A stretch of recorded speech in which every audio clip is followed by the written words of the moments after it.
श्रावण के महीने की ये प्रथम श्रावण शिव महापुराण की कथा को श्रवण करा रहे हैं और संपूर्ण विश्व का कल्याण कर रहे हैं।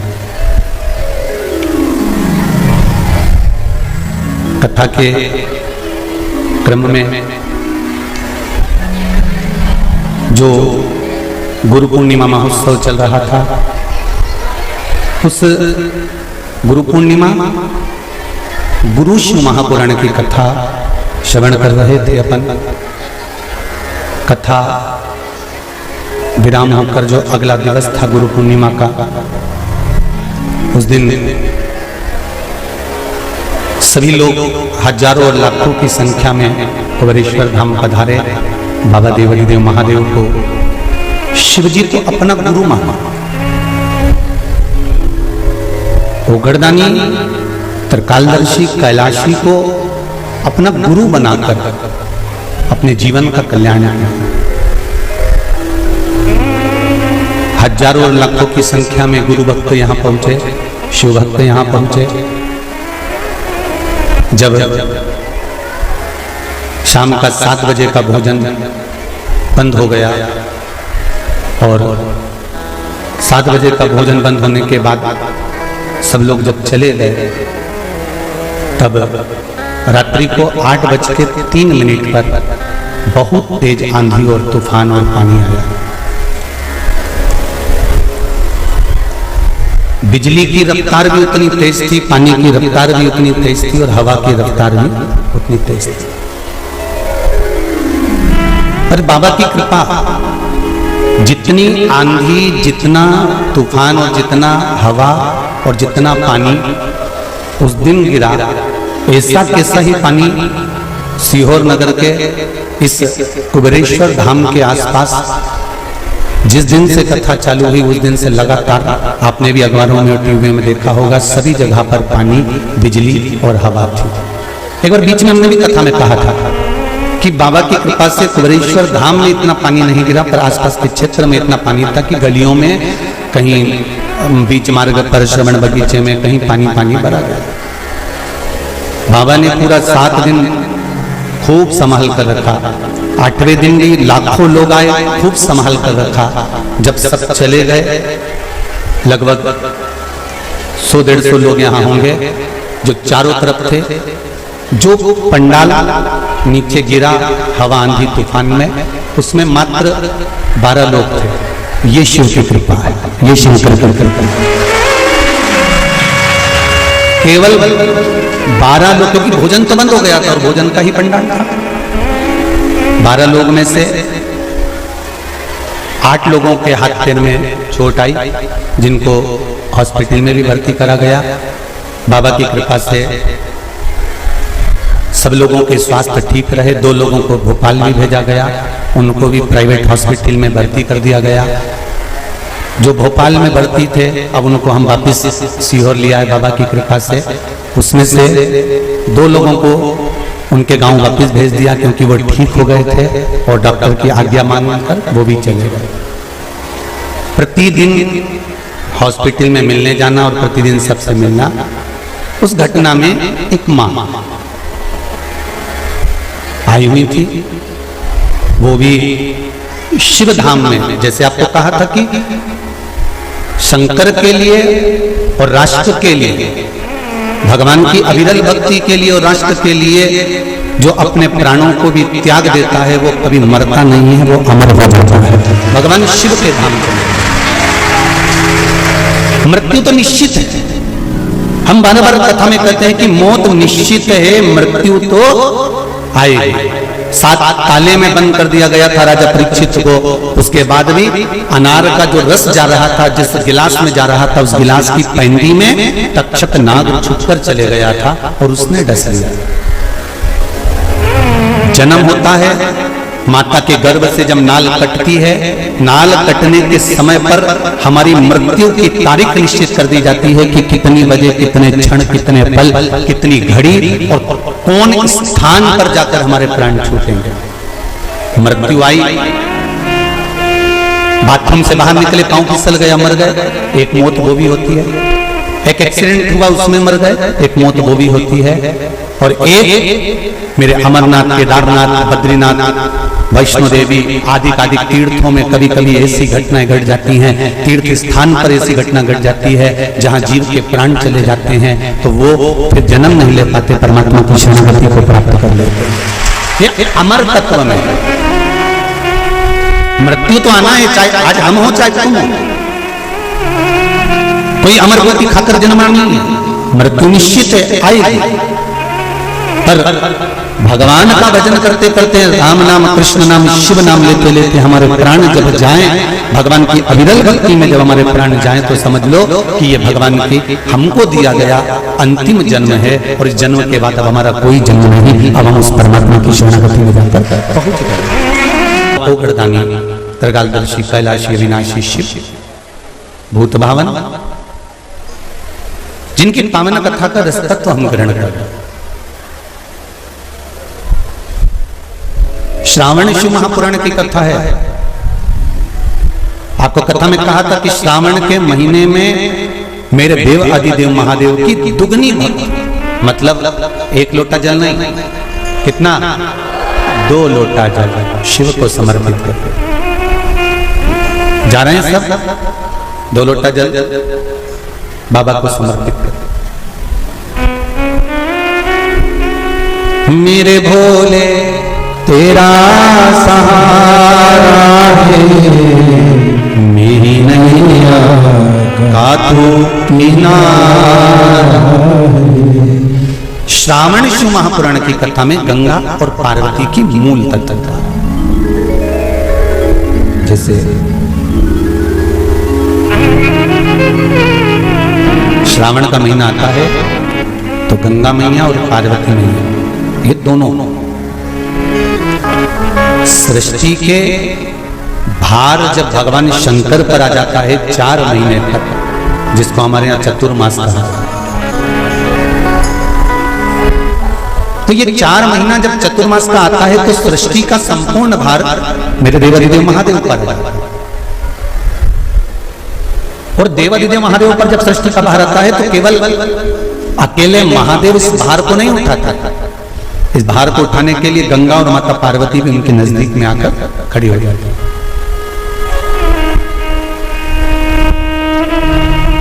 देखिए बड़ा सुंदर संवाद, ध्यान रखिएगा जरा श्रावण शिव महापुराण की कथा को। केवल एक पुरुष का कार्य नहीं है परिवार का भार उठाने का, केवल एक पुरुष का भार कर्तव्य नहीं कि परिवार का भार केवल पुरुष उठाए। शिव महापुराण की कथा कहती है कि धर्म पत्नी जो होती है, जिसको धर्म की ध्वजा कहा जाता है, धर्म पत्नी जो होती है, ये पति के साथ मिलकर आधा भार अपने माथे पर लेकर चलती है, उसको धर्म पत्नी कहते हैं, जो भार तत्व को ग्रहण कर कर चलती है। केवल पति नहीं, केवल पति नहीं, धर्म पत्नी भी भार ग्रहण करते हैं। संपूर्ण भार पुरुष अपने ऊपर नहीं लेते, आधा भार धर्म पत्नी भी ग्रहण करते हैं। वो भार कैसे कम होता है, जरा ध्यान देना कथा पर। पति दुकान पर जाकर, नौकरी पर जाकर, व्यापार करने पर जो कमा कर लाता है, उसका भार जो कमा कर लाया, उसके माध्यम से धन से घर का थोड़ा भार कम हो जाता है। ये तो हुई कमाई से। अब शिव महापुराण की कथा कहती है कि पत्नी आधे भार को कैसे कम कर देते थे, तो कहा धर्म पत्नी आधे भार को ऐसे कम कर देती है कि वो घर में रहकर बच्चों का देख रेख कर कर, आए हुए अतिथिगण का सम्मान कर कर, भजन कर कर, कीर्तन कर कर, पुण्य कर कर, सत्कर्म कर कर, मंत्र जाप कर कर, नाम जाप कर कर, जो भगवत स्मरण में डूब कर जितना पुण्य अर्जित करती है धर्म पत्नी, उसमें से आधे से आधा पुण्य अपने पति के खाते में देती चली जाती है, उस भार को उठाने के लिए।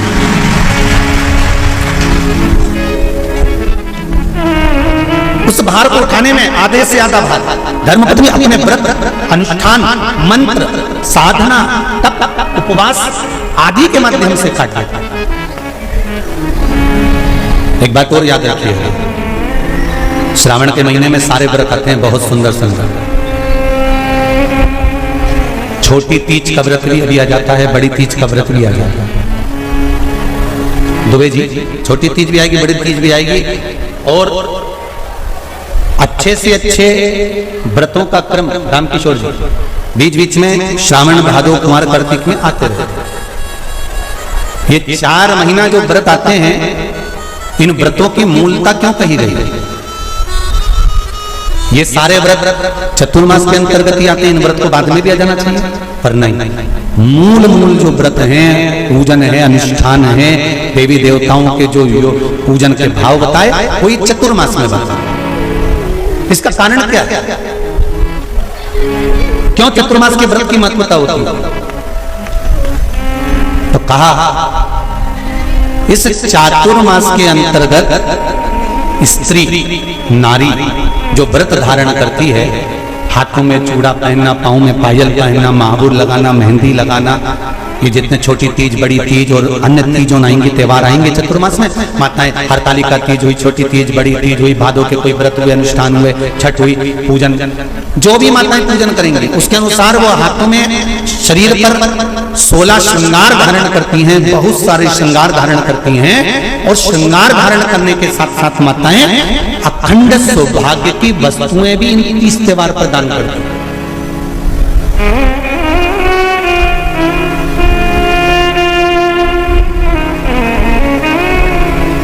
जो अखंड सौभाग्य की सूचक, जो अखंड सौभाग्य की वस्तुएं वो देने का प्रयास करते हैं, दान। क्यों जीजियो, एक बात बताओ, जितने भी माताएं कथा सुन रही हैं और जितने फेसबुक यूट्यूब पर सुन रहे हैं और जितने आस्था चैनल पर सुन रहे हैं, श्रावण के महीने की श्रावण शिव महापुराण की कथा सुन रहे हैं, एक बात दिल से बताना, जितनी सौभाग्यवती माताएं होती हैं, ये संक्रांति पर भी 13 चीजें दान करती हैं, 14 चीजें दान करती हैं। बीच में कोई 16 सोमवार का उद्यापन करेंगी तो भी सुहाग की सामग्री देंगी, उद्यापन करेंगे तो भी सुहाग की सामग्री देंगी, कोई कार्य करेंगे तो भी सौभाग्य की सामग्री देंगी। सौभाग्य की सामग्री का दान क्यों किया जाए?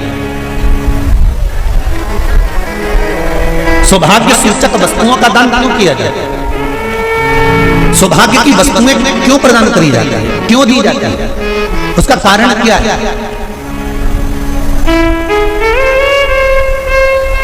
क्यों देते हैं? महाराज, भारत की भूमि की सौभाग्यवती माताओं का एक मन की अभिलाषा रहती है, भारत की भूमि की माताओं की एक अभिलाषा रहती है कि जब उसके प्राण छूटे तो अखंड सौभाग्य धारण करके पति के कंधे पर और पुत्र के कंधे पर शमशान पर। ये भारत की भूमि की माताओं की सोच, उनके मन का संकल्प, उनके मन का भाव। और विदेश की माताओं का क्या संकल्प होता है? महाराज, भारत का एक संत विदेश गया और भारत के संत जब विदेश गए तो वहां पर एक मां, एक स्त्री पति की कब्र के पास में बैठकर पंखा कर रही थी। भारत के संत को बड़ा दुख हुआ, देखो हमारे यहाँ की माताएं तो पति के साथ सती हो जाती हैं, हमारे भारत की भूमि की माताएं तो पति के साथ सती हो जाती हैं, पर ये तो विदेश की माताएं तो भारत की माता से भी बढ़कर है कि पति मर गया, कब्र के अंदर है तो भी पंखा कर रही हैं। ये तो इनसे भी बड़ी है, भारत की माता से भी बड़ी ये विदेश की माता। तो भारत के संत से रहा नहीं गया और भारत के संत ने जाकर पूछ लिया विदेश की माता से, माँ जी एक बात बताओ, हमारे यहाँ पति के साथ पत्नी सती हो जाती है, वो प्रथम गिनती में आती है, पर तुम तो उससे भी बड़ी हो कि पति मर गया उसके बाद भी उसकी कब्र को पंखा कर रही हो। इतने में विदेश की माता ने कहा, मैं पति को पंखा नहीं कर रही, हमारे यहाँ नियम है जब तक पति की कब्र नहीं सूख जाए हम दूसरी शादी नहीं कर सकते, इसलिए पंखे से सुखा इसलिए पंखे से सुखा रही है। मेरे भारत की माताओं में और विदेश की माताओं में अंतर है। मेरे भारत की माताएं अखंड सौभाग्य की वस्तुएं धारण कर अपने आप को गौरवान्वितता महसूस करती हैं, और विदेश की माताएं ये सब वस्तुएं उतार कर गौरवान्वितता महसूस करती हैं।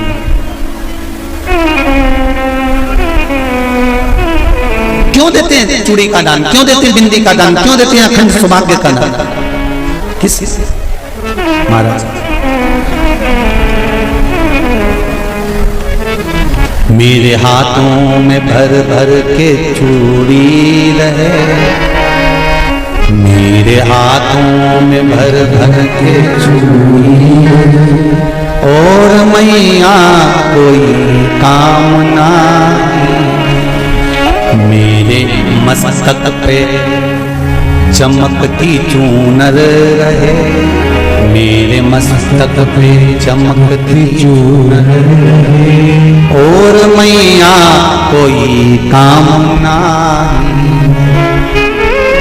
मेरी मांगों में भर भर के सिंदूर रहे, मेरी मांगों में भर भर के सिंदूर रहे, और मैया कोई कामना नहीं मेरे पाँव में बिछुड़ी का जोड़ा रहे।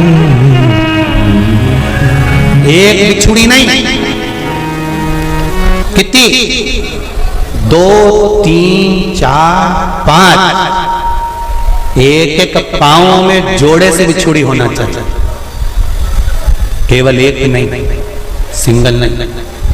वो तो आजकल का फैशन हो गया महाराज, जो केवल एक बिछुड़ी धारण कर लो उसी में फैशन दिखे। श्रावण की शिव महापुराण की कथा कहती है, जब बेटी को विदा करा जाता है और पहली बार बेटी के पाँव में जब बिछुड़ी डाली जाती है, तो वो बिछुड़ी भी अलग अलग नहीं होती, उस बिछुड़ी के जोड़ को चेन से एक दूसरे से बंधा हुआ होता। बोला सही है कि गलत है? जितने आस्था चैनल पर कथा सुन रहे हैं, जितने फेसबुक पर सुन रहे हैं, यूट्यूब पर सुन रहे हैं, सुन लेना कि मेरे भारत की माताओं का जब पाणी ग्रहण संस्कार किसी बेटी का होता है, उसके पांव में जब पहली बार बिछुड़ा पिनाया जाता है, बिछुड़ी पिनाई जाती है, तो वो बिछुड़ी भी एक दूसरे से बंधी हुई होती है, चेन से बंधी हुई होती है। उसको अलग अलग वाली बिछुड़ी शादी के मंडप में नहीं पिनाई जाती। क्यों? जैसे ये बिछुड़ी एक दूसरे से पांव में बंधी हुई है, तुम्हारी जिंदगी अंतिम श्वास तक ऐसी ही बंधेगी, यही बनना चाहिए। तो अब माताओं ने थोड़ा सा फैशन चेंज कर दिया, अब पांव में ज्यादा बिछुड़ी नहीं बनती, गड़ती है, चुभती है, एक बिछुड़ी धारण हमारा नहीं, बिछुड़ी भी 2 जोड़े से।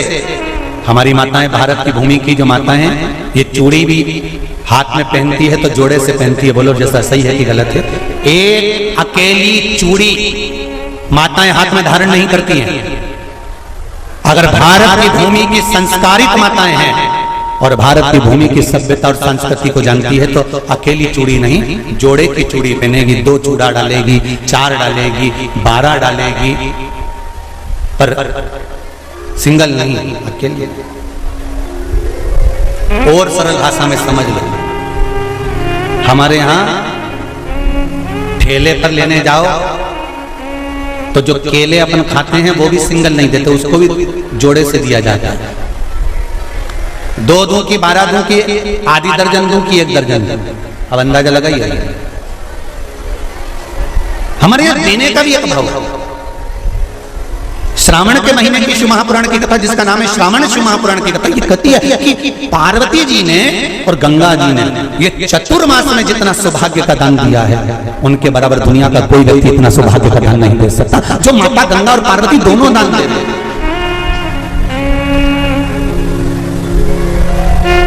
प्रतिदिन दे रहे।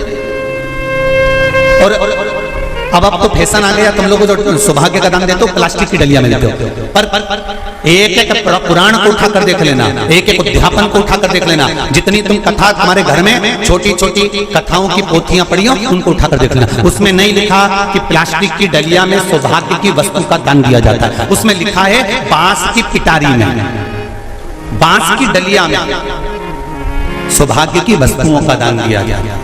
क्यों? क्योंकि बांस वंश की वृद्धि करता है, बांस सौभाग्य की वृद्धि करता है, और बांस अखंड सौभाग्य, जैसे बांस का पौधा बढ़ते चले जाता है, बढ़ते चले जाता है, उसी तरह बांस की डलिया में जब दान दिया जाता है, बांस की टोकनी में जब दान दिया जाता है, तो ये भाव रखा जाता है कि तुम्हारा सौभाग्य ऐसे ही बढ़ता रहे। पर अब थोड़ा सा फैशन चेंज हो गया, तो प्लास्टिक की डलिया, पर प्लास्टिक की नहीं। महाराज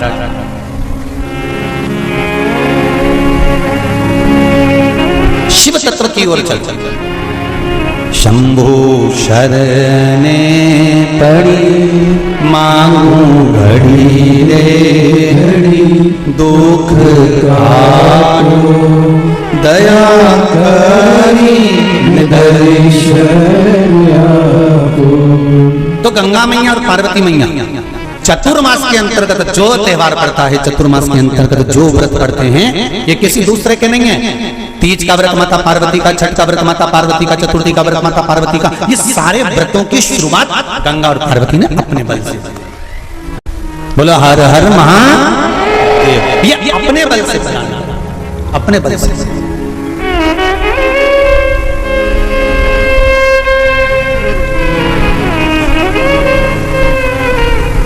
एक बार बाबा देवादिदेव महादेव भगवान शंकर भोलेनाथ नंदी को लेकर निकले,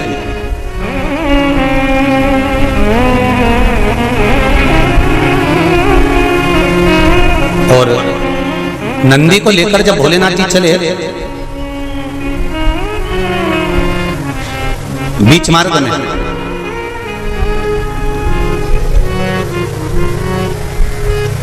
जिस चंचुला देवी का पति बिंदुक के प्राण छूटे थे, और जो चंचुला देवी माता पार्वती की सेवा में लगी हुई थी, वो चंचुला देवी का दर्शन भगवान शंकर को, और शंकर भगवान का दर्शन चंचुला देवी को। अब देखिएगा जरा कथा पर विशेष ध्यान रखना। श्रावण महीने की शिव महापुराण की कथा कह रही है कि नारी का अखंड सौभाग्य कैसे रह सकता है।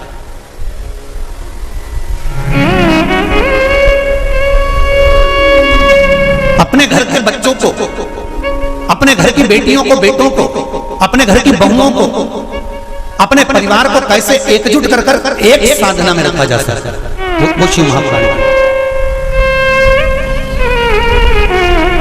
महाराज बीच में चंचुला देवी दिखी, नंदी पर बैठे बाबा भोलेनाथ चल चल चल, और आराम से देवादिदेव महादेव जा रहे थे। नंदी अलमस्त होकर चल रहे थे, हाथ में बाबा के त्रिशूल त्रिपुंड, मस्तक पर भस्म जमाए हुए, जटा जूट बांधे हुए, मस्तक पर सुंदर चंद्रमा है, और गंगा की धार बहते बहते देवादिदेव महादेव चंचुला के सामने आ गए। चंचुला वो जिसका पति बिंदु प्रेत योनि में पड़ा हुआ था, और बेदब्य था, उस चंचुला ने धारण कर रखी थी, उसका पति जीवित नहीं था।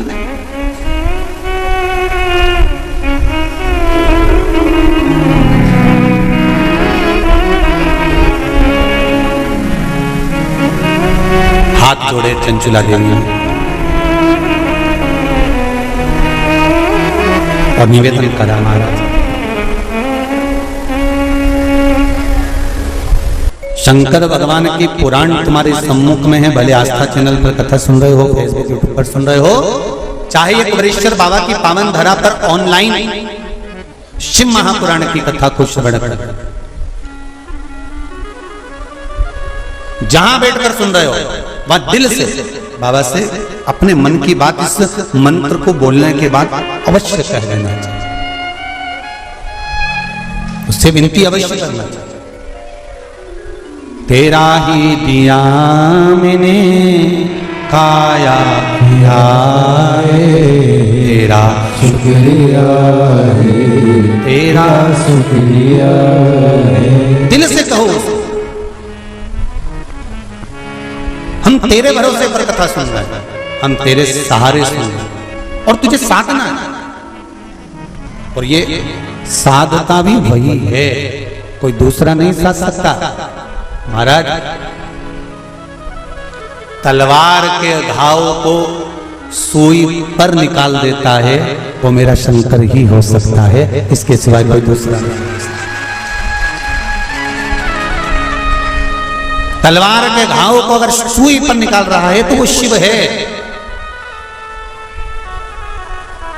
जो हादसा हुआ पूर्णिमा पर वो अगर दिन में होता तो ये तलवार का घाव जैसा नहीं होता, और निकाल दिया सुई के घाव पर, सुई पर। ये शिव है, कोई दूसरा नहीं।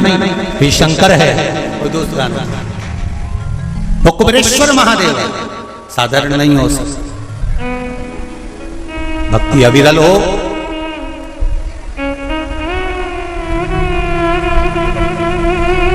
चारों तरफ लोगों ने कह दिया, कोई कहे 50 चले गए, कोई के 20 चले गए, कोई के 40 चले गए, कोई के ऐसा हो गया, कोई कहे वैसा हो गया। पर प्रकृति के आगे कुछ नहीं। कब कोरोना महामारी आकर चली जाती है, कब हवा तूफान आकर चले जाता है, किसी को नहीं। ये तो शिव है जो सादा चंचुला। आपने मेरा मार्ग क्यों रोक दिया? भगवान देवादिदेव महादेव ने पूछा।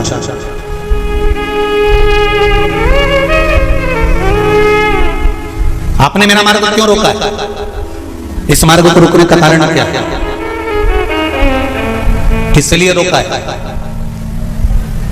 चंचुला देवी की आंख में जल भरा हुआ था।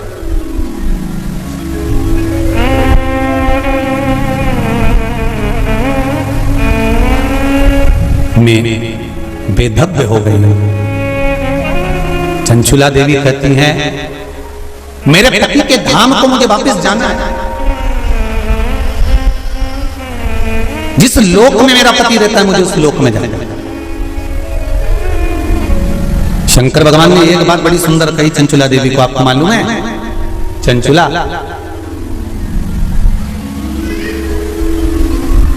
देवता भी बैकुंठ में बैठकर सुखी नहीं है। देवता कहते हैं कि मेरे भोले के पास कैलाश धाम पर मुझे जाना है और मेरे शंकर के पास मुझे रहना है। और तुम कहती हो कि प्राण त्यागने के बाद मुझे पति के धाम को जाना है। चंचुला जी कहती हैं, प्रभु मैंने भी कोई ऐसा पुण्य का कार्य तो नहीं करा कि मैं बैकुंठ जाऊं, तो इससे अच्छा मेरा पति जो चोरी करता था, छल करता था, बेईमानी करता था, कपट करता था, प्रपंच करता था, और वो जिस जगह पर है, बोले वो नरक में है, कहां है, मैं तो उसके पास में जाना चाहता था। शंकर भगवान ने कहा कि चंचुला तुम मृत्यु लोक में आई हो और पृथ्वी पर आने पर तुम्हारा पति प्रेत योनि में पड़ चुका है, तो क्या तुम प्रेत योनि में जाना पसंद करोगे? ध्यान देना रे भाई, अगर कोई भूत बन गया, प्रेत बन गया, तो तुम भी भूत प्रेत बनना पसंद करोगे क्या? अरे बोलो तो जम के नहीं ना।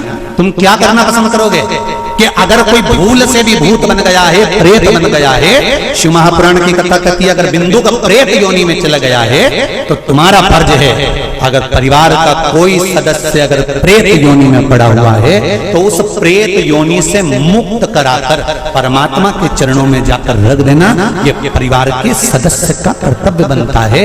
इसलिए चंचुला देवी तुम्हारा पति प्रेत योनि में है, तुम प्रेत योनि में जाने का विचार मत करो। चंचुला देवी तुम तो एक काम करो कि वो पति प्रेत योनि से छूट जाए, उसके लिए क्या करा जाए वो विचार करा जाए। जैसे श्रीमद् भागवत कथा में आता है,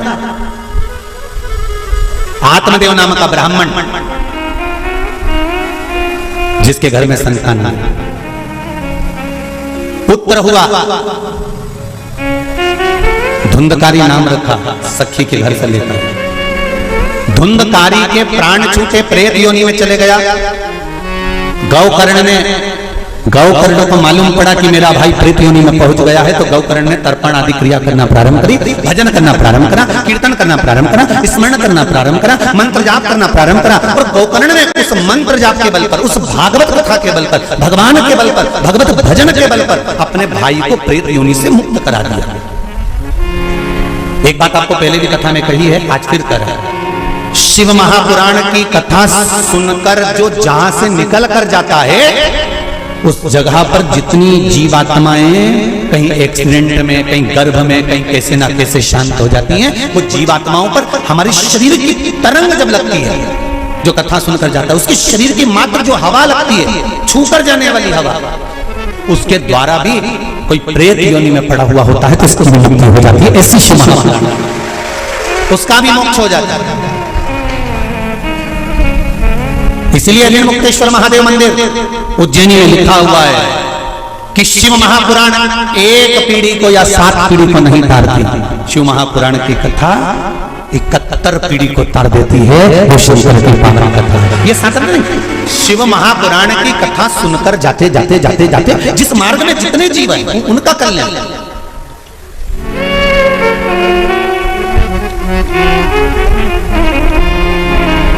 इतना तो करना स्वामी जब प्राण तन से मरना निश्चित है, प्राण छूटेंगे ये निश्चित है, कब छूटेंगे ये पक्का पता नहीं, किसकी कितनी उम्र है ये मालूम नहीं है। तो एक काम तो कर सकते हैं, भगवान से प्रार्थना तो कर सकते हैं कि बाबा ऐसी कृपा करना, ऐसी दया करना, मेरी ऐसी बुद्धि करना कि तेरा भजन करते हुए, तेरा दर्शन करते हुए, तेरा कीर्तन करते हुए, तेरा मंत्र जाप करते हुए मेरे प्राण छूट जाए। इतना तो करना स्वामी जब प्राण से निकले, गोविंद नाम लेकर जब भगवान से इतनी प्रार्थना जरूर करना कि तेरे भजन करते करते, तेरा स्मरण करते करते, तेरा मंत्र जाप करते करते, तेरा कीर्तन करते करते, तेरी कथा श्रवण करते करते, दान पुण्य सत्कर्म करते करते, तीर्थ आदि करते करते, गंगा का स्नान, यमुना का स्नान, सरयू का स्नान करते करते, सारी पुरियों का स्नान करते, पूजन करते करते मेरे प्राण तेज में समा जाए। इससे बढ़कर कोई सुख जीवन का नहीं हो सकता, इससे बढ़कर कोई आनंद नहीं हो सकता।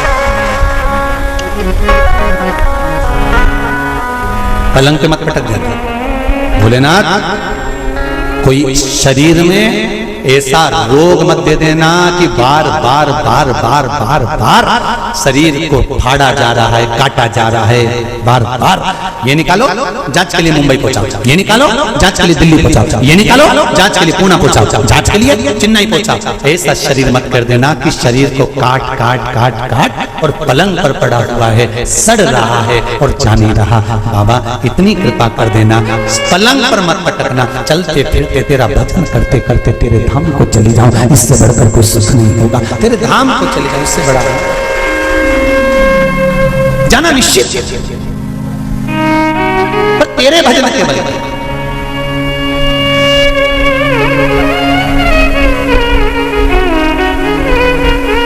महाराज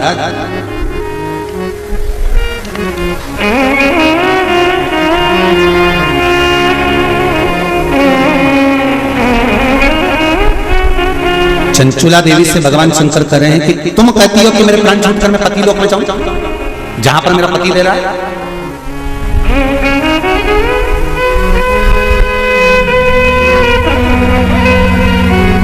फिर ध्यान दो, इसको और सरल तरीके से समझ लो। पति मदिरा की दुकान पर बैठ रहा है और पत्नी अपनी सास से कह दे मैं तो वही रहूंगी जहां मेरा पति रह गया है। जम के तो बोलो जरा,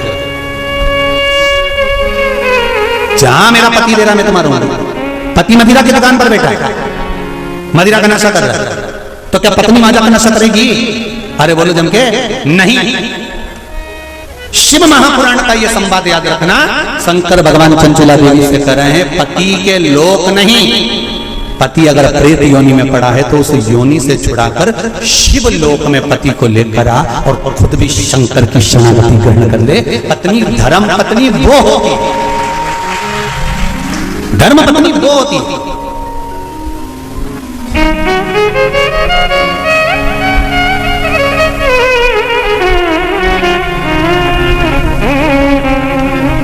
नहीं,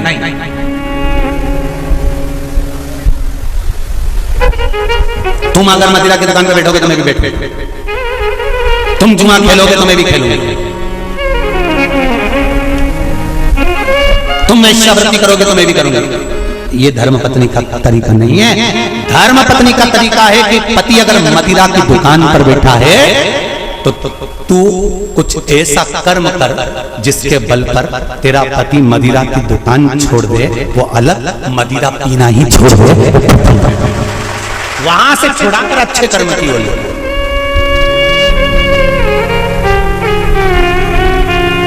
ये दुबे जी भी बैठे हैं कथा में, और ये बोरबन जी भी बैठे होंगे महाराज, और ये सत्यता की बात कर रहे हैं हम, दुबे जी को भी और रामकिशोर जी। तुमसे ज्यादा कथा करवाने का भाव तुम्हारी धर्म पत्नियों ने ही प्रेरित करा होगा, ये निश्चित है। ये हम भाव से, क्योंकि पति को सतमार्ग तक लेकर जाना, पति को सतमार्ग की ओर प्रेरित करना।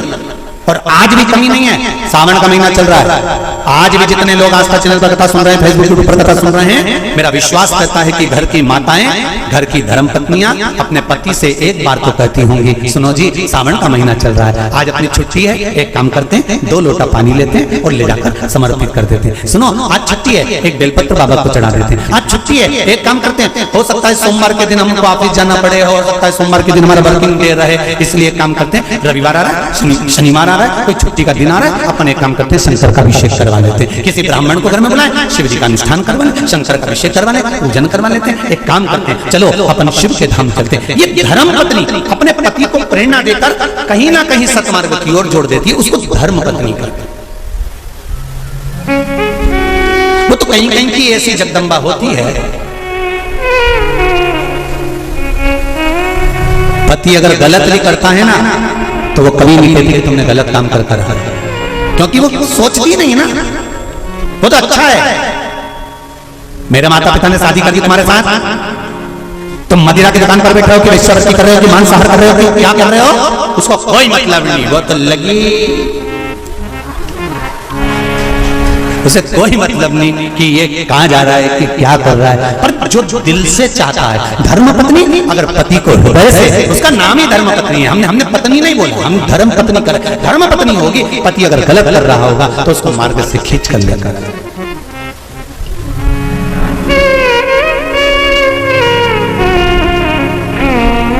अब देखिए कितना सुंदर संवाद। चौसर खेल रहे थे पांडव चौसर खेल रहे थे,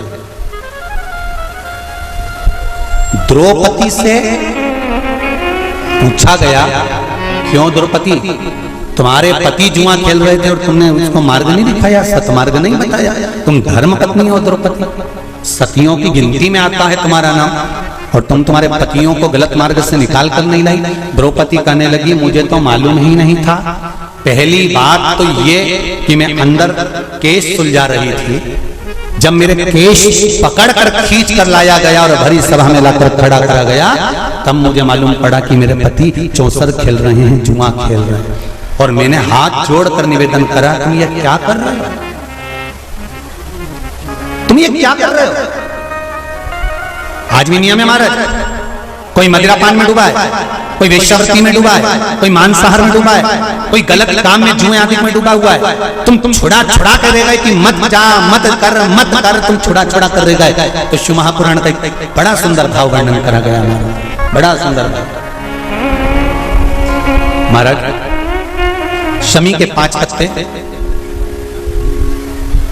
बेलपत्री के 5 पत्ते,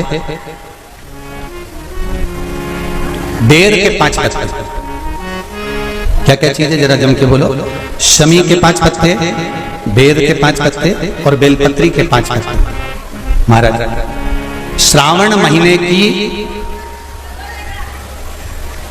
दोनों अष्टमियों में से कोई भी अष्टमी, यह भी जरूरी नहीं है कि सोमवार की ही अष्टमी थी, श्रावण महीने की दोनों अष्टमियों में से कोई भी अष्टमी को बेर के पत्ते पर लाल चंदन, बेलपत्री के पत्ते पर पीला चंदन, शमी के पत्र पर केवल कोई चंदन लगाने की जरूरत नहीं, सादा केवल एकदम कुछ भी उसमें लगाकर नहीं, सिंपल। पहले लाल चंदन वाले पत्ते, फिर बेलपत्री के पत्ते, फिर शमी के पत्ते शिवलिंग के ऊपर समर्पित कर उसको उठाकर वापस लाकर बेलपत्री के पेड़ के नीचे ही 1 लोटा जल समर्पित कर पहले पत्ते चढ़ा देंगे, फिर लोटा भर जल समर्पित कर देंगे।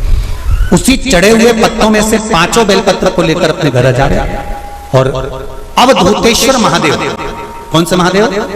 अवधूतेश्वर महादेव। ये अवधूतेश्वर महादेव कौन से हैं? आपको कथा में कई बार वर्णन करा गया है। शंकर भगवान को क्रोध आया, ब्रह्मा जी ने क्रोध को लिया, समुद्र में डाला।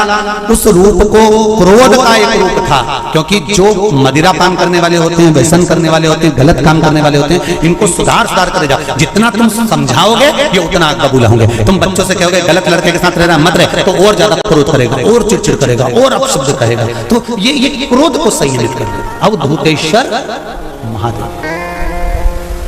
अवधूतेश्वर महादेव का स्मरण कर पांचों पत्तों को लेकर आइए। कुछ समय बाद जैसा जैसा समय की अनुकूलता मिले, आप किसी मदिरा का पान करने वाले या किसी व्यक्ति को वो पत्ते दोगे या प्रसाद के रूप में दो तो अच्छी बात है, नहीं तो उस पत्ते का थोड़ा थोड़ा भाग भी प्रतिदिन मात्र 21 दिन तक अगर थोड़ा थोड़ा भाग भी दे दिया जाए तो धीरे धीरे धीरे धीरे मदिरा पान, व्यसन, गलत आदतें छूटना प्रारंभ हो जाती है और वो शंकर की शरणागति ग्रहण करते हैं। महाराज शिव अर्चना, ये तो अभी अभी लोगों की थोड़ी सी सोच गलत हो गई। ये दुनिया के लोगों को ये तो मालूम नहीं है भगवान शंकर के लिए। हाँ, शंकर भगवान के पास में भांग रहती है, शंकर भगवान के पास में भांग रखी हुई होती है। शंकर भगवान का भांग का श्रृंगार होता है, क्योंकि उसको बूटी के रूप में, औषधि के रूप में लिया जाता है। पर कोई कहे कि शंकर भगवान भांग का नशा करते हैं, तो ये संसार के लोगों को समझा देना कि शिव भांग का नशा, मेरा भोलेनाथ भांग का नशा नहीं करते, शिव नशा।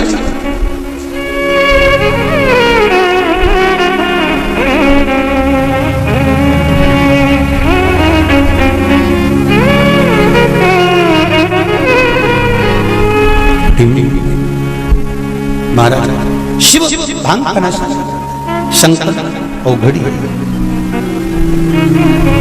मेरा भोलेनाथ औघड़ दानी, और मेरा शिव जब औघड़ी, मेरा शंकर जब भोलेनाथ औघड़ी, जितनी वस्तुओं को धारण करता है ये सब औषधि के रूप में प्रयोग में है, सब औषधि।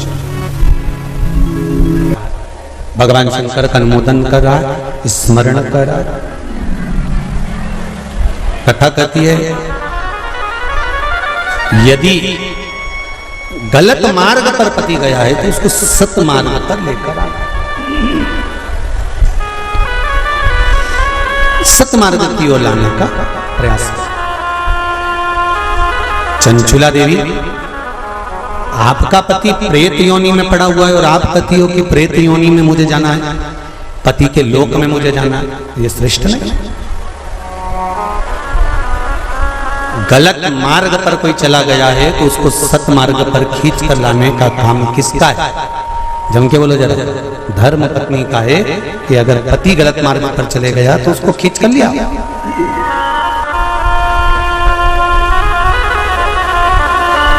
यदि पति गलत काम कर रहा है और पत्नी सोचे कि अब तो मैं भी गलत काम करूंगी, तो इसमें श्रेष्ठता नहीं, उसमें श्रेष्ठता नहीं होना चाहिए।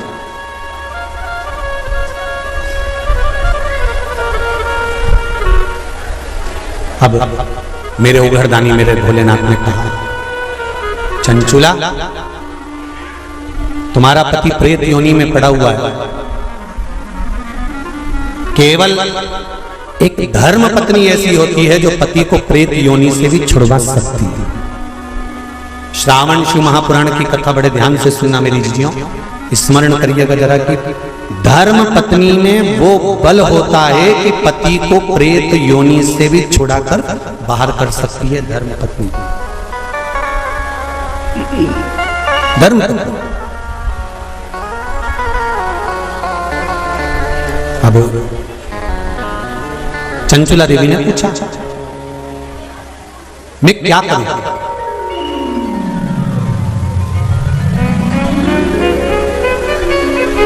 शंभो शरणे पड़े मां घड़ी घड़ी दो दया करी दर्शन आओ। चंचुला देवी पूछ रही है कि मुझे करना क्या है? पति को प्रेत योनि से कैसे मुक्त किया जा सकता है? ध्यान से सुनना रे भाई। कई लोग कहते हैं कि श्राद्ध पक्ष आ गया, ये कर लेना चाहिए तो प्रेत योनि से मुक्ति हो जाएगी। पितरों की शांति के लिए ये कर लेना चाहिए तो पितृ मुक्त हो जाएंगे। पहले तो एक बात अच्छे से समझ लो, पितृ मुक्त नहीं होते, उनकी शांति होती है। क्या होती है? जम के बोलो जरा। उनकी शांति होती है। जब आप किसी तीर्थ में स्नान कर रहे हो, जब आप किसी तीर्थ में हो, स्नान कर रहे हो, पुण्य कर रहे हो, सत्कर्म कर रहे हो, भजन कर रहे हो, कीर्तन कर रहे हो, मंत्र जाप कर रहे हो, तो उसका एक अंश, एक भाग हमारे पूर्वजों के खाते में, हमारे पितरों के खाते में जाता है, तो उनके खाते में पहुंचता है, ये निश्चित है। आपने किसी ब्राह्मण को भोजन कराया, भले आपने पितरों के निमित्त नहीं जिमाया, कोई ब्राह्मण को एक गिलास पानी पिलाया, भले आपने पितरों के निमित्त नहीं पिलाया, पर आपका एक अंश उसके खाते में चला जाएगा। उससे क्या होगा? पितरों की शांति। और समझ लो, गया जी में पिंडदान कर देने से क्या पितृ मुक्त हो जाते हैं? बद्रीनाथ जाकर कपाल क्रिया करने से क्या पितृ मुक्त हो जाते हैं? भाई, गया जी जाना तो वहां के पंडा जी से पूछना, हम यहां पिंडदान कर देंगे तो क्या वो मुक्त हो गए? पंडा जी कहेंगे, आप अपने पूर्वजों को गया का पिंड देकर, उनका पिंडदान कर कर आप उनको भगवान विष्णु के चरणारविंद में छोड़ गए, पर आप घर जाना तो घर पर जब जब श्राद्ध पक्ष आए तब ब्राह्मण को भोजन जरूर करो। भले तुम भूख मत देना, कौवे का मत निकालना, पर एक काम जरूर करना कि ब्राह्मण भोज कराना। उससे क्या होगा? 16 श्राद्ध में जब हमारे पितरों को, हमारे पूर्वजों को पितृलोक से छोड़ा जाता है, तो वो सबसे पहले जिस घर में रहे होते हैं, जहां उनका पिंड घर में दिया होता है, जहां रहे होते हैं, सबसे पहले वो वहां आते हैं,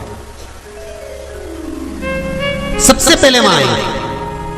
और अगर तुमने उनकी तिथि पर, उनके वार पर अगर आपने भोजन करा दिया है, तो उनकी मुक्तता नहीं, उनकी शांति हो जाती है।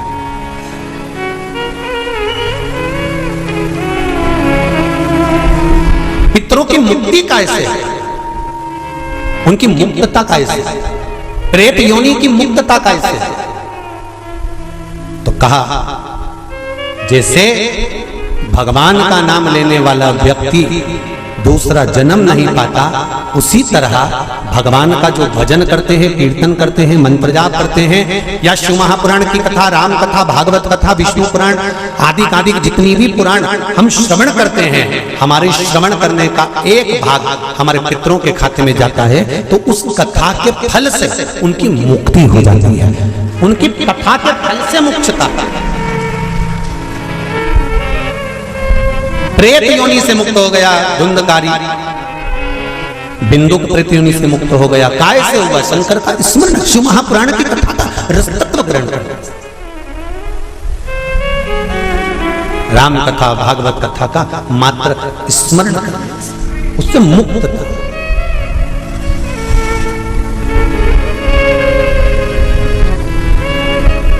श्राद्ध पक्ष में, चाहे चतुर्मास के अंतर्गत श्रावण का जो महीना चल रहा है, इस श्रावण के महीने में आप जो भगवान शंकर को 2 लोटे से जल चढ़ा रहे हो, 2 लोटे नहीं हो, घर में 2 कलश नहीं हो, तो कलश के ऊपर एक कटोरी भी रख कर लेकर 2 कटोरी से आपने अगर जल समर्पित करा है, इसका एक अंश हम पहले भी कथा में कहकर आए हैं कि आप शंकर भगवान को जब जल चढ़ाते हो, शंकर भगवान को जब जल समर्पित करते हो, उसका एक अंश घर में रहने वाले प्रत्येक मनुष्य के, प्रत्येक जीव के खाते में चला जाता है। सारी समस्या का हल जम के बोलो जरा, एक लोटा जल, ये सारी समस्या।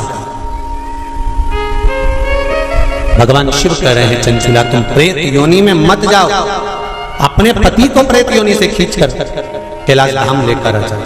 इसको धर्म पत्नी कहते हैं, जो पति से कह दे कि तुम गलत काम कर रहे हो, ठीक है वो अपनी जगह पर धर्म पत्नी का फर्ज है कि वो गलत काम करने वाले पति को भी धर्म का पथ निश्चित कर, धर्म का पथ। तेरा ही दिया मैंने खाया पिया है, तेरा शुक्रिया तेरा शुक्रिया। चंचुला देवी ने पूछा कि मेरे पति को प्रेत योनि से छुड़ाकर आपके चरणों में लाने का तरीका क्या है, उसका तरीका है क्या? तो कहा उसका केवल एक तरीका है। भगवान शंकर कहते हैं एकाग्र चित्त होकर कोई अगर मेरा गुणगान करे, शिव कह रहे हैं चंचुला देवी, शंकर का मात्र गुणगान करने वाला, शिव महापुराण की कथा को मात्र श्रवण करने पर तेरे पति प्रेत योनि से छूट जाएगा। चंचुला देवी ठहाका लगाई, हंसी मुस्कुराई, हंसी चंचुला देवी। अब देखिए कोई व्यक्ति समझा रहा है, आपकी सास बहू को समझा रही है और बहू सिर पर पल्लू लेके ठाका लगाकर खूब जोर जोर से हंसे, तो ईमानदारी से बोले सास को गुस्सा नहीं आएगा? कैसी पगली है, अकल का सब बेच खाई इसने। मैं समझा रही हूं और ये ठिठोली बना रही है। मैं इसको समझा रही हूं और ये मेरे ऊपर हंस रही है। सास बहू को समझाए और बहू खूब ठाका लगा लगा कर हंसे तो सास को बुरा लगता है। शंकर भगवान के सामने चंचुला देवी हंसी पर मेरे शिव जी को बुरा नहीं लगा। क्यों? शंकर भगवान कहते हैं कि ये मनुष्य का शरीर जो मिला है ना, 60 साल 50 साल 70 साल 80 साल 90 साल 40 साल, आजकल उम्र की कोई सीमा है क्या? 100 वाले 90 वाले तो बहुत कम मिलेंगे साहब। जितने भी मिलेंगे आप कहीं पर भी सूचना पाओगे 65 का था, 70 का था, 72 का था, 80 की तो बॉर्डर कबड्डी जैसे छूटे आते हैं कहीं कहीं के। 80 85 और 90 की बॉर्डर तो कबड्डी जैसे छूटे आते हैं। कहीं कहीं के होते हैं जो तू करते करते वहां तक पहुंचते हैं और 80 90 की उम्र को छू के फिर आते। नहीं तो आज का जमाना तो 70 हो जाए, 80 70 75 70 75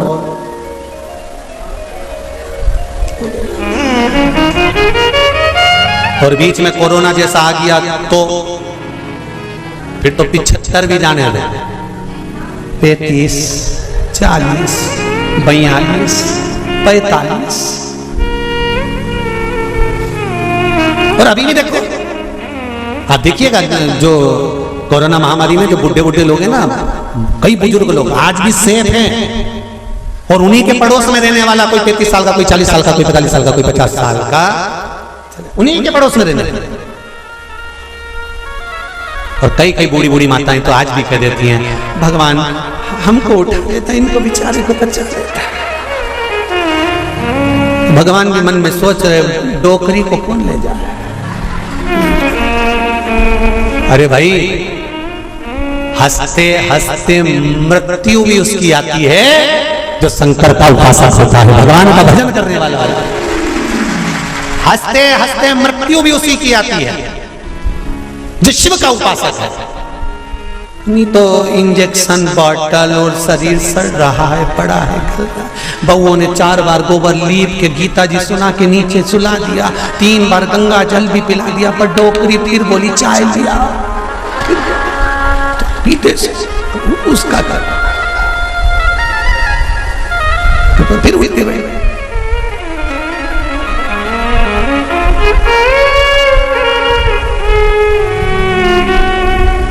अरे भाई तुमको अगर बगीचे का सबसे सुंदर फूल पसंद है तो तुम एक से बढ़कर एक बगीचे में गए पर फूल वही तोड़ते हो जो तुम्हें पसंद आता है। मेरा महादेव संसार में से उसी को उठाता है जो महादेव को पसंद आता है। ये शिव है जो महादेव को पसंद आता है, नहीं उठाएगा जब तक। तुम चाहे गीता जी सुना दो, चाहे गंगा जल पिला दो, चाहे किसी महाराज से पूछ कर कितना भी दान करा दो। हमने गाय दान कर दी, पंडित जी को बुला के गाय भी दिलवा दी, एकादशी भी छोड़ दी, पर ये नहीं छूटी।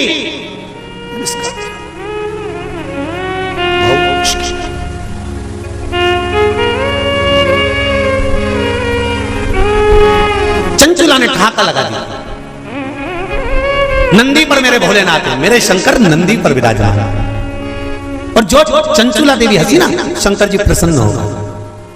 सास समझाए बहू को और बहू हंसते जम के तो सास को बुरा लग जाता है। मेरे महादेव को मुस्कुराने वाले पसंद हैं, वो कभी बुरा नहीं मानता कि कौन हंसा, उसको मुस्कुर। इसलिए आपको कथा में कहा, आपके पास में अगर एक लोटा जल नहीं है, बेलपत्र नहीं है, आपके पास में चावल का दाना नहीं है, फूल नहीं है, तो क्या कहा था? शंकर जी के मंदिर में जाना और उसको देखकर एक स्माइल कर कर मुस्कुरा कर भी आ जाना। शंकर जी भी समझेंगे इतना दुख इसकी जिंदगी में है तो भी मुस्कुरा रही है, तो पार्वती जी भी कह देगी चिढ़ा रही है। काय का मुस्कुरा रही है? वो चिढ़ा के कह रही है कि दुख तुमने दिया है तो मिटाओगे भी तुम, इसलिए मैं मुस्कुरा रही हूं कि मेरे दुख को मिटा देना। जैसी प्रसन्न होकर मैं आई हूं तुम्हारे मंदिर में, ऐसी प्रसन्न कर कर भेजना, ऐसी प्रसन्न। अब और अच्छी बात सुन लो, बहुत अच्छी बात है, श्रावण से महापुराण में मिली है। वो तो ये दोनों जजमान थोड़े दमदार अच्छे मिले हैं ना, तो कथा का भी एक आनंद श्रावण के महीने में मिल रहा है। जरा देखिए, जरा सुनिएगा। सारे राक्षसों की कथा निकाल लो तुम आज घर पे जाकर, रावण को निकालना। जब जब राम के सामने आता था तो ठाका लगाता था कि लगाता था? बोलो जम के सही है कि गलत है? कंस कृष्ण भगवान के सामने आता था तो ठाका लगाता था कि लगाता था? जाने दो।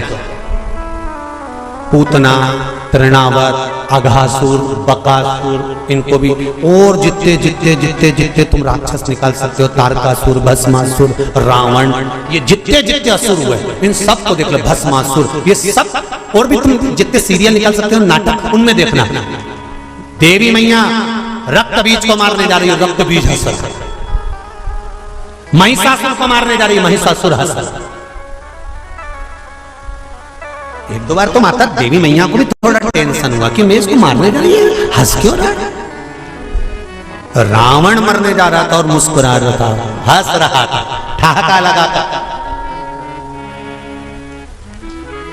आज भी रावण जलता है ना, जब कौन से मैदान में? अरे जम के तो बोलो, रावण मर के चले गया पर प्रॉपर्टी आज भी रह गई उसकी।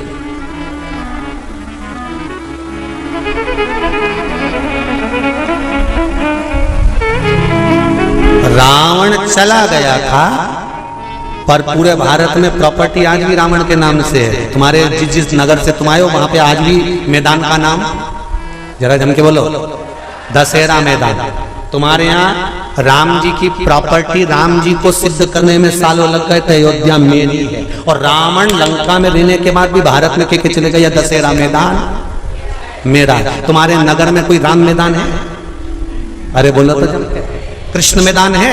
नहीं, पर पूरे भारत की भूमि पर हर गांव नगर शहर में एक मैदान जरूर मिले, दशहरा मैदान। इसलिए तो रावण हंसता था, मुस्कुराता, प्रसन्न होता, आनंदित होता। तो किसी ने रावण से पूछा क्यों रे, तू तो निपट गया, फिर प्रॉपर्टी भारत में क्या कर रही थी? रावण जहां जले उसका नाम दशहरा मैदान। राम जी का आज तक कोई मैदान नहीं कि राम मैदान, दशहरा मैदान। रावण से पूछा गया कि ये तेरा मैदान आज तक क्यों है? रावण बोला ये मेरे मुस्कुराने का कमाल है। ये मेरे मुस्कुराता था ना, उसमें मेरा भोलेनाथ कायल हो जाता था। बस इसीलिए कहते मुस्कुराने में सब कुछ छुपा हुआ, सब कुछ।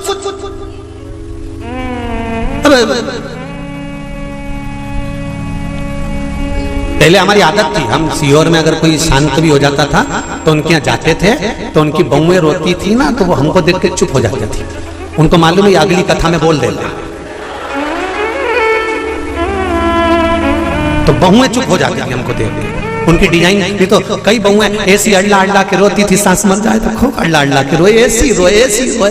तो मन में बाद में तो आता ही था कि बताओ हमको काकी मिली थी और पहले कह रही थी कि मैंने 3 दिन से इनसे कह रही कि मेरे को गर्म चाय दे दिया करो, जब बेटों की चाय बनती है तब मुझे चाय देने आती है, तब तक चाय भी नहीं देती, और आज अल्लाह अल्लाह के रो रही है। तो बोलो याद आएगी कि नहीं आएगी? तो अब रोने से कौन सा फायदा है? इसीलिए निवेदन है 25 लाख की गाड़ी में बैठने वाले भी एक दिन 25 रुपए के लोटे में भर के गंगा जी चले जाता था। अकड़ में तो रहना नहीं। 25 लाख की गाड़ी में बैठकर घूमने वाले भी 25 रुपए के लोटे में भरा जाएंगे, इसकी कोई गारंटी नहीं है जीवन की। इसलिए चंचुला देवी ठहाका लगाकर हंसी, शंकर को पसंद आया, मेरे भोलेनाथ को प्रसन्नता।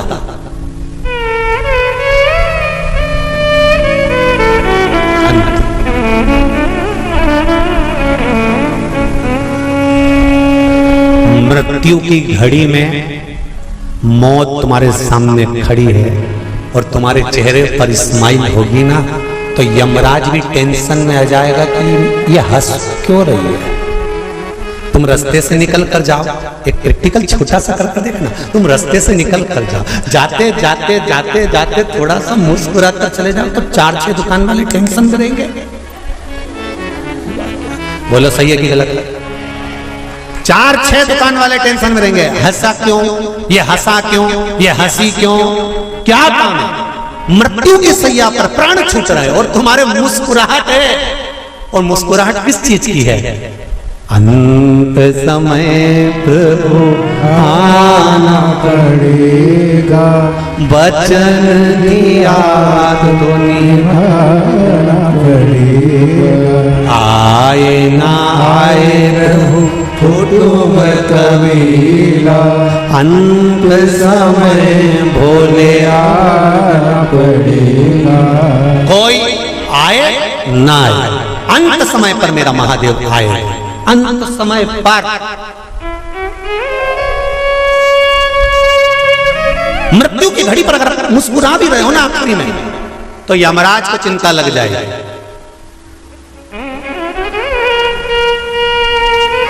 और सरल समझ लो, लिफाफा देने स्टेज पे चढ़े दूल्हा दुल्हन को, और उन दोनों को देख के एकदम जम के हंसते, दोनों टेंशन में आ जाए। दो पत्नी पति से कहे,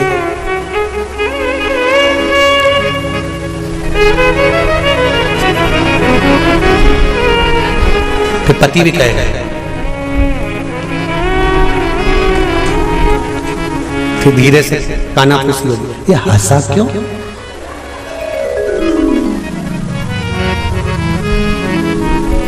और फिर वो दूसरी बार आए, फिर जम के हंसा, तो पूछोगे कि नहीं पूछोगे? इधर आ रहे हो बेरू, इधर ये बता कि तू स्टेज पे आता है और बहुत तेज हंस के जाता है, बात और टेंशन दोनों को है, बात। रसगुल्ला खाते खाते भी पत्नी उस टेंशन में पड़ी रहेगी, पति से पूछेगी तुम्हारा दोस्त इतनी तेज क्यों हंसा था? सही बात। पति पत्नी को गुलाब जामुन पहले बताओ, वो हंसा क्यों, ठाका क्यों लगाया?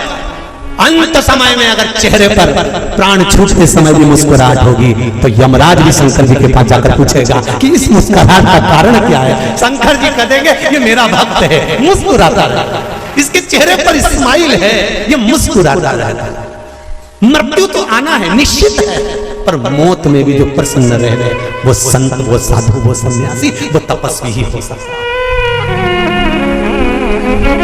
अंत समय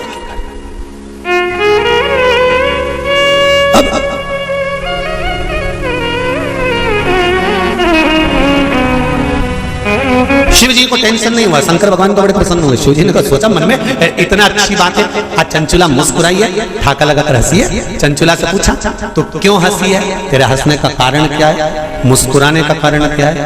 चंचुला देवी कहती है मेरे मुस्कुराने का एक कारण है, आप अगर मुझे मार्ग बताते हैं कि पति के लोक नहीं जाना है तो मैं पति के लोक नहीं जाना चाहती, ये बताओ कि मेरे पति को इस कैलाश पर आपके चरणों में कैसे लाया जा सकता है।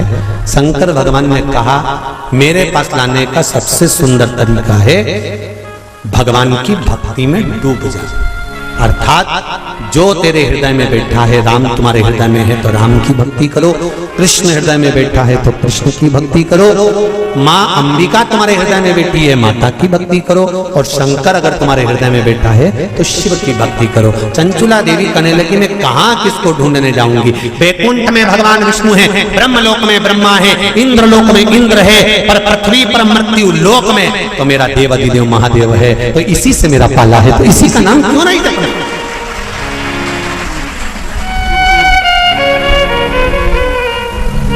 मैं शिव का नाम क्यों ना जपता? महाराज मेरे भोले तेरा सहारा है, मेरी नैया का तू किनारा है। भोलेनाथ दया करना मैं तेरे भरोसे हूँ, मेरे बाबा दया करना मैं तेरे भरोसे हूँ। इसके भरोसे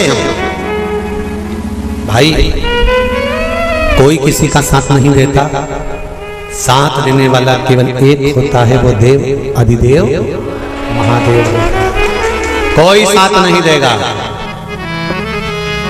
तन में उठेगी ज्वाला कोई पास न आने वाला, जब तन में उठेगी ज्वाला कोई पास न आने वाला, भक्तों की सुन के पुकार भोले नंदी लेकर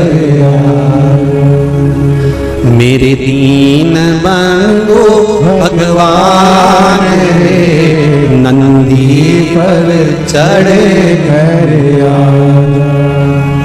जब आए मरण का मौका कहीं हो ना जाए होगा, जब आए मरण का मौका कहीं हो ना जाए होगा, मेरे प्राण छूटे भोलेनाथ हो तुम नंदी ले आ जा, मेरे प्राण छूटे भोलेनाथ को तुम नंदी लेकर आजा, मेरे दीन बंधु भगवान नंदी पर चढ़ कर आजा,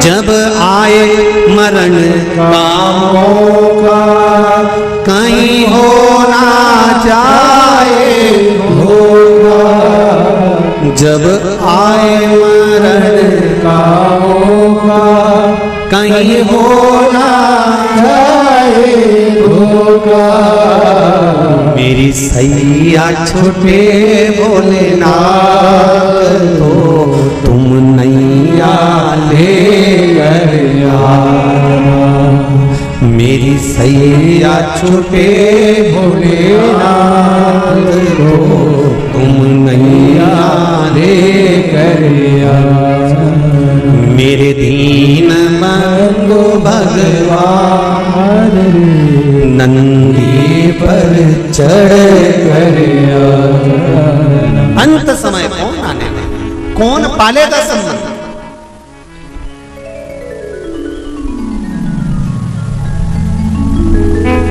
संत कहते हैं तेरा तेरा दिन याद करे, क्यों रे नर सुमिरन क्यों न करे। कितने दिन, केवल तेरा, बाकी के दिन मुक्ति झड़े, क्यों रे नर सुमिरन क्यों न करे। बाकी के समय तो खूब मुक्ति से गुलाब जामुन भजिया पकोड़ा आलू चना की सब्जी और रायता खूब चरे। कौन तुझे याद करे? अम्मा तो गई, बाबा तो गया, डोकरा तो गया, बुढ़ा तो गया, जीव तो गया, कौन याद करेगा? याद किया जाएगा जो तुमने भजन करा, जो तुमने स्मरण करा, जो तुमने दान करा, जो तुमने पुण्य करा, वो तुम्हारे साथ गया। दुनिया याद रखे चाहे ना रखे, मेरा देव अधिदेव महादेव जरूर याद रखेगा कि तूने कीर्तन किया है, तूने मंत्र जाप किया, तूने स्मरण याद। चंचुला कह रही है भोले बाबा शंभुनाथ हे त्रिकालदर्शी है कैलाशी है अविनाशी, आप हो मेरे पति के धाम में, अब मुझे नहीं जाना, मुझे पति लोक में नहीं जाना, क्योंकि मेरा पति तो प्रेत योनि में पड़ा हुआ है। उस योनि से मुझे मुक्त करा कर लाना।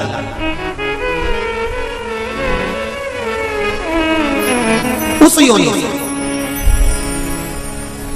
श्रावण के महीने की पंचमी, कौन सी तिथि? पंचमी, चाहे वो शुक्ल पक्ष की हो चाहे वो कृष्ण पक्ष की। श्रावण महीने की पंचमी के दिन शंकर भगवान पर जिस परिवार के व्यक्ति का कांवड़ जल हमने बताया है आपको, जरूरी नहीं है कि डंडा बांधकर 2 कावड़ के जल के लोटे लेकर जाओ, आप अपने हाथ में भी 2 पात्र लेकर जा सकते हैं। पंचमी तिथि के दिन हाथ में 2 लोटे जल के, 2 कलश जल के जब हम शंकर भगवान को चढ़ाते हैं तो ऊपर जो कमंडल होता है शिव जी के ऊपर जलधारी होती है, जिसमें जया, विषहरा, शामली बारी, दौतली और देव, शंकर भगवान की 5 बेटियां जिसमें विराजमान होती हैं। जब हम जल समर्पित करते हैं, हमारे पीढ़ी में, परिवार में अगर कोई अधोगति में मर गया होता है, कुंवारी अवस्था में चले गया होता है, गर्भ में मर गया होता है, गर्भ के बाहर निकलकर भी अगर कुंवारी अवस्था में चले गया होता है, तो श्रावण महीने की दोनों पंचमी पर परिवार का अगर कोई एक व्यक्ति भी जल चढ़ा देता है शंकर भगवान पर, तो सर्प की योनि में नहीं पड़ता, जीव मुक्त हो जाता, प्रेत योनि में सर्प की योनि से मुक्त हो जाता।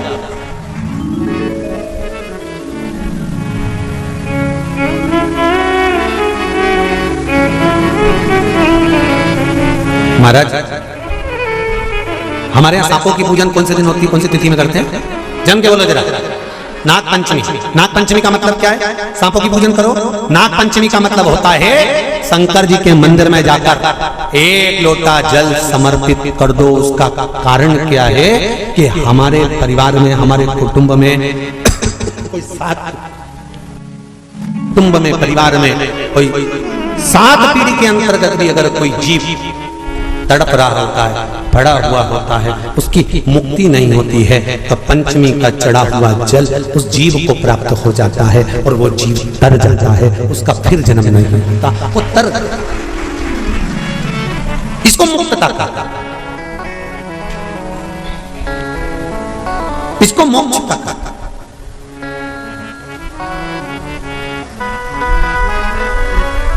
ये मुक्ति, ये मोक्ष, इसी को करेंगे कि ये मुक्तता।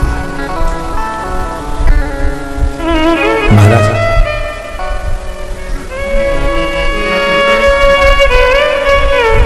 चढ़ाते हो आप लोग पंचमी के दिन, चाहे नाग पंचमी हो, चाहे श्रावण महीने की शुक्ल पक्ष की, चाहे कृष्ण पक्ष की पंचमी हो,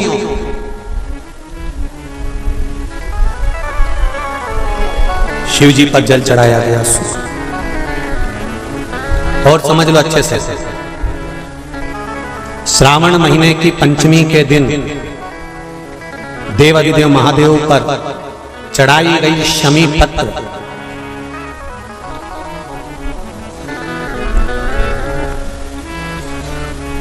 शंकर भगवान पर चढ़ाई गई शमी पत्र आस्तिक मुनि का नाम लेकर, कौन से मुनि? आस्तिक मुनि का नाम लेकर शमी पत्र को वापस उठाकर उसको अपने दरवाजे की चौखट पर कहीं पर भी या द्वार पर कहीं पर भी एक ओर रख देने पर घर के अंदर, बगीचे के अंदर सर्प प्रवेश नहीं करता। ध्यान रखिए, सर्प प्रवेश नहीं करेगा। शमी पत्र समर्पित करने पर, उस शमी पत्र को आस्तिक मुनि का स्मरण करने पर, कौन से मुनि है?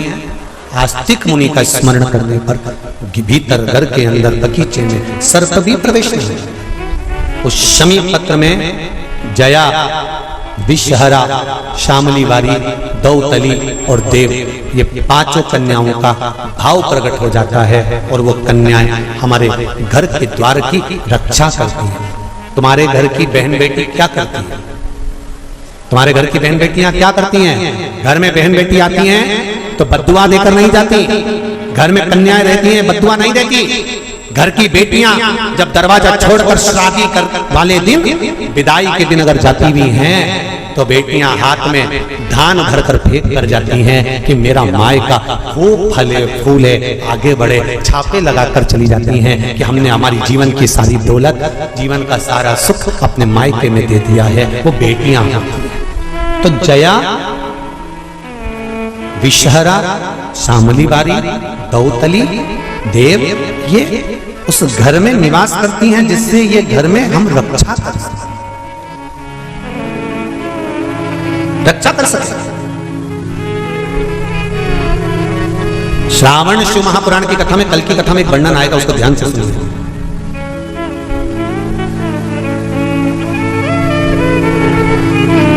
उदर, पेट सारी बीमारियों का केंद्र बिंदु है।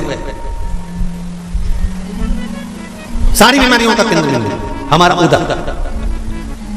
कहीं इसमें तकलीफ होती है, एसिडिटी बन जाती है, कोई बड़ी बड़ी बीमारियां इसी के माध्यम से, पेट के माध्यम, तो उसके लिए कल की कथा में श्रावण के महीने का बड़ा सुंदर भाव प्रकट होगा कि हमारे उदर से जुड़े हुए प्रॉब्लम, केवल एक तिथि और एक ही दिन शंकर भगवान पर जल चढ़ाकर उस जल का 3 बार आचमन करने पर ही उदर की बीमारी मिट जाती है। वो श्रावण के महीने का बड़ा सुंदर कथा है, उसको अपन श्रवण करते हुए आगे बढ़ेंगे। वो श्रावण शिव कथा कर रहे हैं। चंचुला जी ठाका लगाकर हंसी। शिव जी ने समझाया, चंचुला देवी को बताया। चंचुला देवी ने शंकर जी से उसका कारण पूछा। बिंदु के मोक्ष के लिए क्या करा जाए? शिव जी ने तथा तत्व का वर्णन करा। शंकर और पार्वती दोनों ईश्वर जी और गोरा जी बनकर आ रहे हैं। भगवान शंकर पार्वती कथा सुनने जा रहे हैं। जोरदार ताली बजाकर स्वागत करें ईश्वर जी और गोरा जी का। बोल काशी विश्वनाथ भगवान की जय। जोरदार ताली बजाएं ईश्वर जी और गोरा जी के लिए। यजमान परिवार दोनों पधारें और ईश्वर जी और गोरा जी का पूजन करें। हमारे यजमान परिवार दोनों पधारें। बोल काशी विश्वनाथ भगवान की हर हर महादेव। श्रावण शिव महापुराण की कथा कुबेरेश्वर धाम के पावन प्रांगण से चल रही है। ये ऑनलाइन कथा है, इसको अपने घर में बैठकर श्रवण करें और अपने जीवन को सार्थक बनाएं। श्रवण करते हुए आस्था चैनल पर, फेसबुक, यूट्यूब पर कथा का प्रसारण हो रहा है 1 बजे से 4 बजे तक। जीवन की सार्थकता को ग्रहण करें, बाबा देवाधिदेव महादेव का स्मरण करें और शिव मंदिर में जाकर 2 लोटा जल, 2 कलश का जल अवश्य समर्पित करें। हर हर महादेव।